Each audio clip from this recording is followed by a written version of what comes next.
Hey, it's me, Joe Matarese, and welcome to the podcast.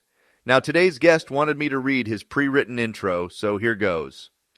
As one of the few remaining giant-killing media insurgents in what we have come to describe as the movement, this leader of the Terrorspurgs takes on the role of the internet's anti-hero as he finally takes the form of Night Daddy. Welcome to the show, MERSH. Now I see you've written the word applause after that. Did you want me to clap or something? Yeah, thanks a million for reading that bit out loud. Fucking asshole. Well, you told me to read this shit. Figured I was doing you a favor. Well, you're making me sound like a dickhead, Joe. What the fuck's your problem? Look, I ain't had a cigarette in like half hour. My cats are all fucked up and I need a fucking drink, okay? Apology accepted. Well, it wasn't an apology, but whatever, dude. No takebacks. What are you, 6 years old? Isn't that Florentine's bit? So you're just gonna start shit with me again? You came in hostile, MERSH. You know what? How about we start over? Hostile? You've been a prick to me this entire show. I only put you on because I felt sorry for you. And that's coming from a pill-popping fuck-up like me. The fuck you talking about? I was nice to you. Yeah? Why don't you write a letter to Detective Dobbins and cry about it, faggot? You're fucking done around here, you understand? You're lucky you're down in Florida, otherwise I'd kick your fat fucking ass. You trying to do that right now? You ever see Goodfellas, MERSH? Of course I've seen Goodfellas. What's your point? You remember Billy Batts? Sure. Wouldn't shut the fuck up? So what, you threatening me now? Who am I kidding? You'd just waddle away again. Laugh while you can, Joe. Mark my fucking words, I'll be shredded by August. Yeah, and I'll be off the pills by Christmas. Is there even a point me being here?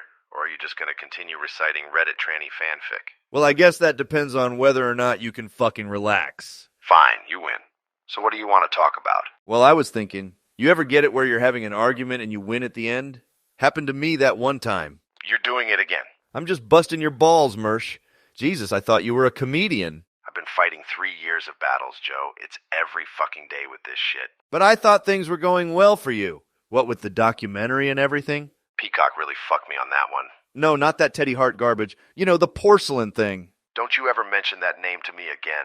But it's high praise, a fucking honor. Shit like that could make or break your career. The guy's got, what, 10 views on that video? I think it's at about 500,000 total. It's doing a lot better than Dangerous Breed, and you were barely in that. Well, that's your opinion. And didn't the director basically refer to you as a Nazi? Yeah, and I'm not too happy about that. Well, at least you got your cats. Don't talk about my cats. And while we're on the subject, are you still wearing that Green Man costume these days? You know, the one that shows your little baby dick? So that's what we're gonna do now? It's just a question, MERSH. And you're only asking that question because you know I got too fat to fit in it. You sound paranoid, MERSH. Let me guess. Adderall? Yeah, so what? I'm addicted. And I bet you're washing that down with cheap liquor every night, right? What are you, my lol cow dad now? I mean, look at you. You've slept on a couch for 10 years. You've never held down a real job. You're morbidly obese. You're single with no kids, and you have at least half a dozen vices that are going to kill you someday. Maybe you need a father figure in your life. Go fuck yourself, Joe. I guess I struck a nerve. What a big fat baby. Well, it's time to chalk up another W for good old Spaghetti Joe. Let's wrap up with some of our listener emails. It looks like Royce Lopez wrote in. He simply says, "Leave my fatty baba alone," followed with a bunch of crying face emojis. Thanks, Royce. Next up, we have Nick Fuentes. He says, "Thanks again for having me on your last episode. Cozy TV could really do with a man of your talent, so hit me up anytime." Nick. P.S. What's your take on tickle fights? Ha ha, just kidding. Or am I? Well, thanks again, Nick. And finally, we have an email here from Michael Alberto. It looks like he just spammed the letters TND. Not sure what that's all about. Once again, thanks for listening, and I'll catch you on the next one. Bye.